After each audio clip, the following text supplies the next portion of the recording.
Good morning. मैं शिवाशी सुमन, आप देख रहे हैं पीसीएस अकेडमी पटना।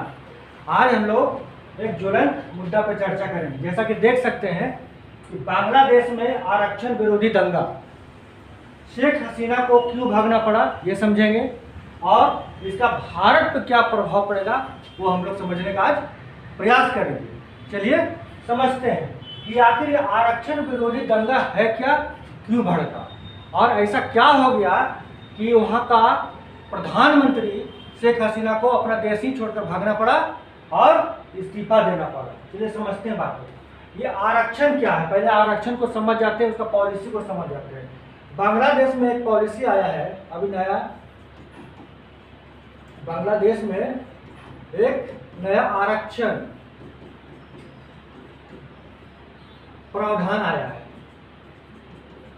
जिसके तहत कुल 56% जो सरकारी नौकरी में वैकेंसी होगा, जो सीट होगा, उसको आरक्षित किया जाएगा। किसमें आरक्षित किया जाएगा? तो 30% सीट स्वतंत्रता सेनानी और उनके बच्चों के नाम रिजर्व रहेगा।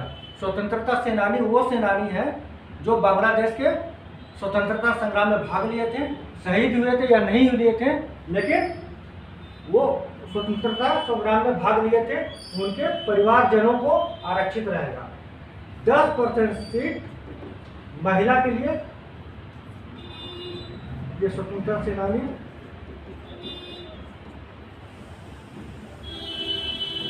10% सीट पिछड़े लोगों के लिए,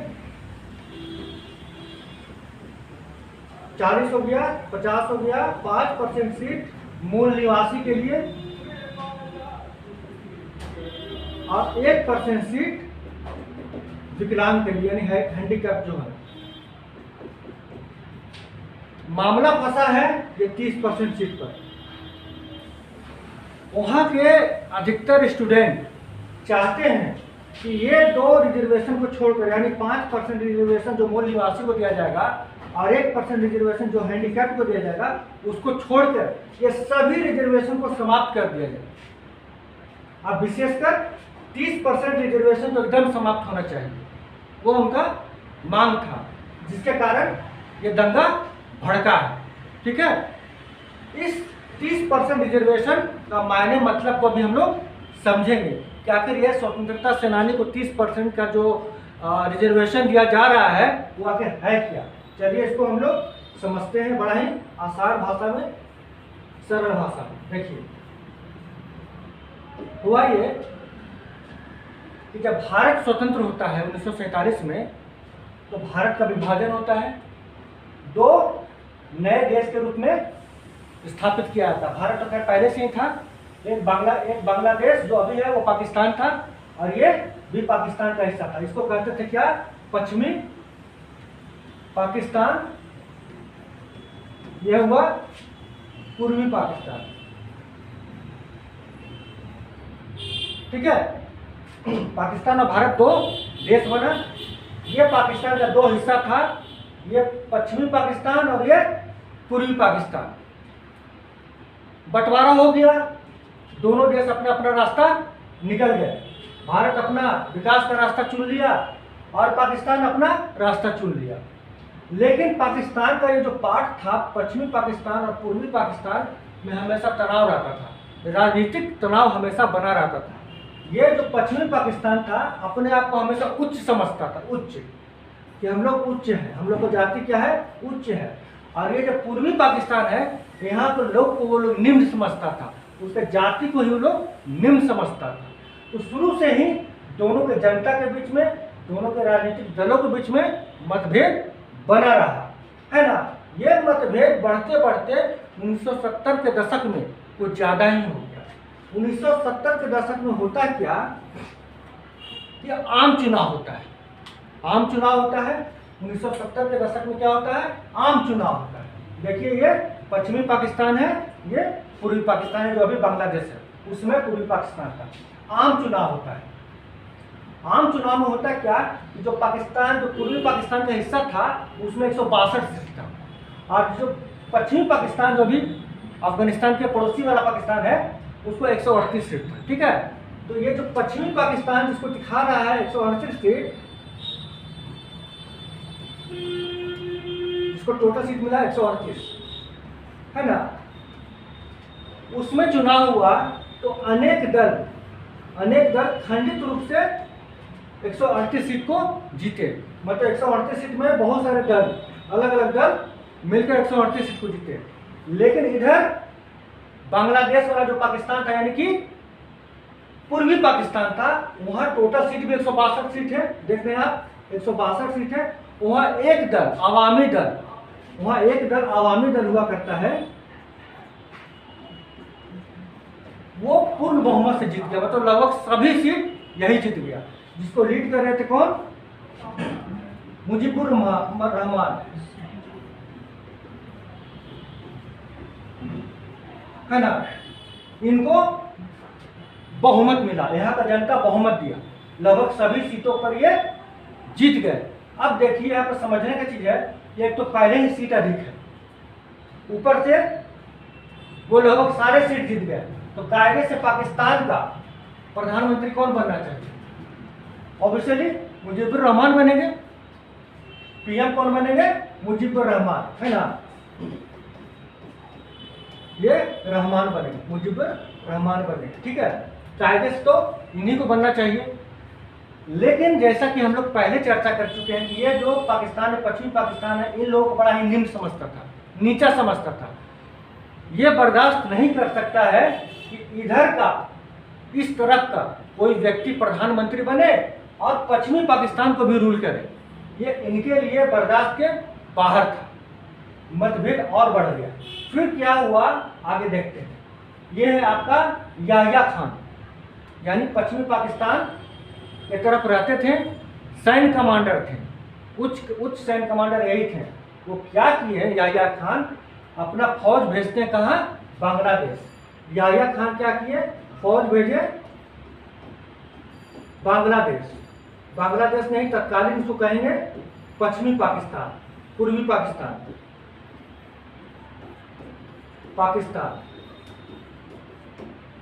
मतलब पश्चिमी पाकिस्तान से फौज निकला, पूर्वी पाकिस्तान पहुंच गया। और ये जो शेख मुजीबुर रहमान है, जिनको पीएम बनना था, उनको गिरफ्तार करता है और जेल में डाल देता है।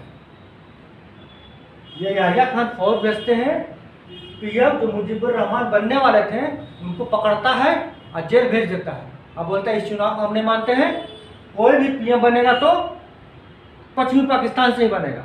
और ये अपना सेना भेजते हैं पश्चिमी पाकिस्तान में, पूर्वी पाकिस्तान में, और पूरा उत्पात मचाता है। ये जो पश्चिमी पाकिस्तान से सेना जाता है पूर्वी पाकिस्तान में, पूरा उत्पात मचाता है ना। महिलाओं का शोषण करता है, बच्चों को कत्लेआम करता है। इसी बीच में 1971 में ये काम हो रहा था। बहुत सारा शरणार्थी बांग्लादेश छोड़ के भाग के भारत में घुस रहा था, जो कि भारत के लिए भी एक बड़ा प्रॉब्लम होने वाला था। उस समय प्रधानमंत्री श्रीमती इंदिरा गांधी थी। इंदिरा गांधी क्या की, अपना सेना, भारतीय सेना पूर्वी पाकिस्तान भेज देती है, मुक्ति वाहिनी सेना जिसे कहते हैं, और कहती है कि इन पाकिस्तानी सेनाओं को मार पीट के भगाओ, हटाओ और एक नया देश बांग्लादेश का स्थापना करो। सेना सफल होती है काम करने में, पाकिस्तानी सेना को खदेड़ के निकालती है बांग्लादेश, पश्चिमी पूर्वी पाकिस्तान से, और एक नया देश बांग्लादेश का जन्म होता है 1971 में। और प्रधानमंत्री बनते हैं वही मुजीबुर रहमान को बनाया जाता है, जो अवामी दल का नेता रहे हैं, जो अभी शेख हसीना है इन्हीं की बेटी है, और उनका पार्टी भी अवामी दल है, ठीक है। उस समय से मांग किया जा रहा है, बांग्लादेश के निर्माण के बाद मांग किया जा रहा है कि जितने स्वतंत्रता सेनानी बांग्लादेश के निर्माण में शहीद हुए हैं, उनको आरक्षण दिया जाए सरकारी नौकरी में। अब मैटर को आप समझ सकते हैं, जो आरक्षण वाला था, सैनिक वाला आरक्षण, वो मैटर का जन्म यहाँ पर हुआ था, उसका जन्म यहीं पर पड़ा था। यानी जो स्वतंत्रता सेनानी, जो सैनिक बांग्लादेश के निर्माण में योगदान दिए थे, शहीद हुए थे, उनके बच्चों को रिजर्वेशन दिया जाए सरकारी नौकरी में। ये मांग चल रहा था, आरक्षण दिया जा रहा था, छोटे पैमाने पर दिया जा रहा था, लेकिन अभी हाल की बांग्लादेश की सरकार, जो कि शेख हसीना चला रही थी, वो आरक्षण का पॉलिसी लाती है और जैसा कि बताया कि 56% आरक्षण तय करती है, जिसमें से 30% आरक्षण सैनिक और उनके परिवार को दिया जाएगा। सैनिक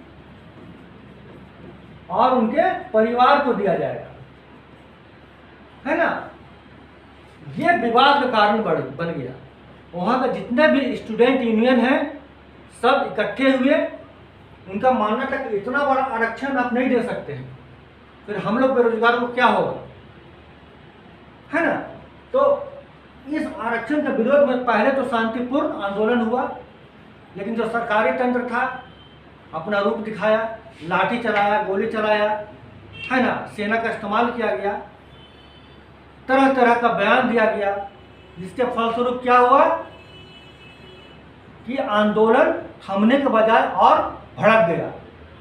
और इतना भड़का आंदोलन कि अल्टीमेटम दिया गया प्रधानमंत्री को, शेख हसीना को, कि आप इस्तीफा दीजिए नहीं तो हम लोग पीएम हाउस में घुस जाएंगे। और जनता सही में पीएम हाउस के पास पहुंच गई। भीड़, आंदोलनकारी पीएम हाउस के पास पहुंच गए। 45 मिनट का अल्टीमेटम दिया गया कि आप खाली कीजिए नहीं तो हम घुसते हैं। इसी 45 मिनट का फायदा उठाकर प्रधानमंत्री शेख हसीना इस्तीफा देती है, बांग्लादेश छोड़ती है और सीधे भारत में शरण लेती है। आगे उनका क्या होगा वो भविष्य में देखा जाएगा, लेकिन फिलहाल ये यथास्थिति है कि अभी भारत का पड़ोसी देश पूरा दंगा में लहक रहा है। वहां सेना सत्ता को संभाल लिया है, सैन्य शासन लागू कर दिया गया है। आगे देखते हैं कि सेना का ही शासन रहता है, ये जैसा कि मांगे खालिदा जिया को पीएम बनाया जाएगा, देखा जाएगा भविष्य में क्या होता है। लेकिन वर्तमान में सेना शासन चला रहा है, सेना का हाथ में बागडोर चला गया बांग्लादेश में। यह मैटर हम लोग समझ गए कि दंगा क्यों भड़का और शेख हसीना को क्यों भागना पड़ा। अब हमें यह समझना है कि इसका भारत पे क्या प्रभाव पड़ेगा। तो चलिए बड़ा संक्षिप्त में हम लोग समझ लेते हैं कि भारत पे इसका क्या प्रभाव पड़ेगा, क्योंकि हमें अपना देश से अधिक लगाव है, चिंता होना चाहिए कि कहीं पर कुछ हो रहा है तो अपना देश पर क्या प्रभाव पड़ेगा, है ना। तो देखते हैं भारत पे क्या प्रभाव पड़ेगा। देखिए, अगर भारत पे प्रभाव को देखा जाए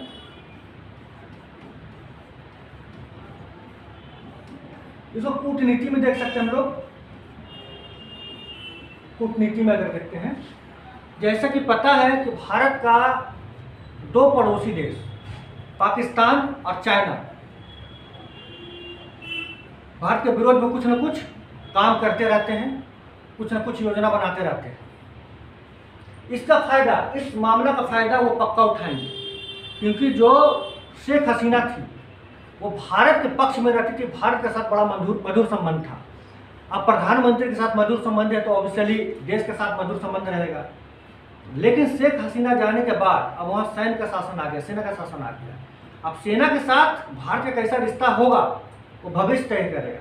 लेकिन वर्तमान में चाइना और पाकिस्तान इसका फायदा उठाएगा। इस कैसे उठाएगा समझिए। ये जो मानते बांग्लादेश है, ये बांग्लादेश है,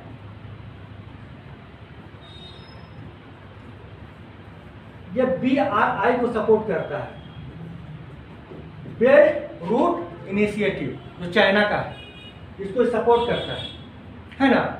इसको वन बेल्ट वन रूट भी कहते हैं, BRI, बेल्ट रूट इनिशिएटिव। अब निश्चित रूप से इसके थ्रू, इस BRI के थ्रू चाइना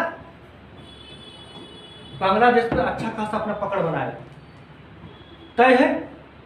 दूसरा क्या है कि जो आने वाली लीडर है खालिदा जिया, वो चाइना का सपोर्टर है, तो चीन का निश्चित रूप से प्रभाव बांग्लादेश पे पड़ेगा।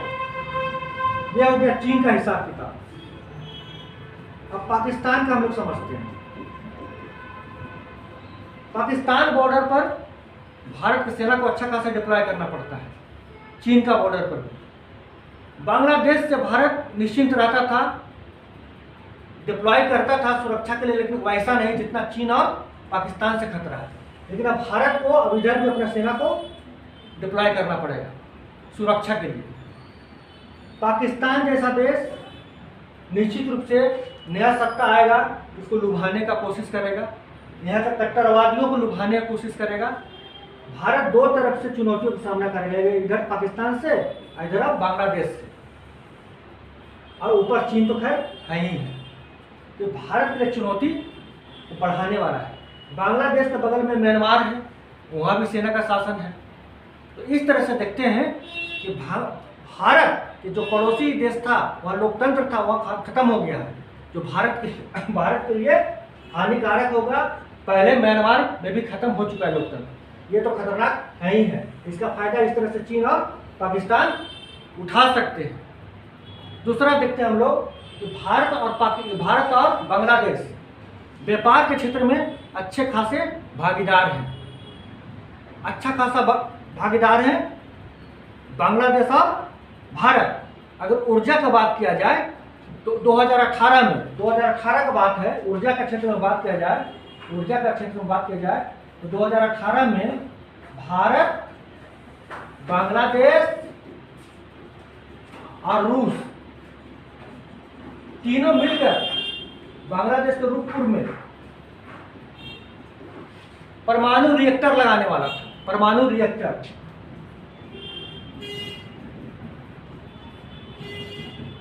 इसका फायदा सभी को होता।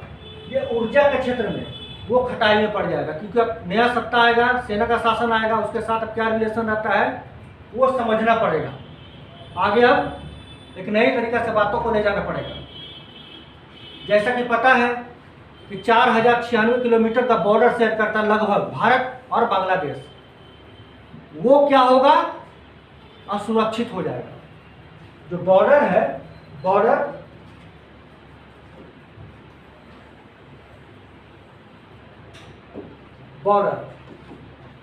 या सीमा लगभग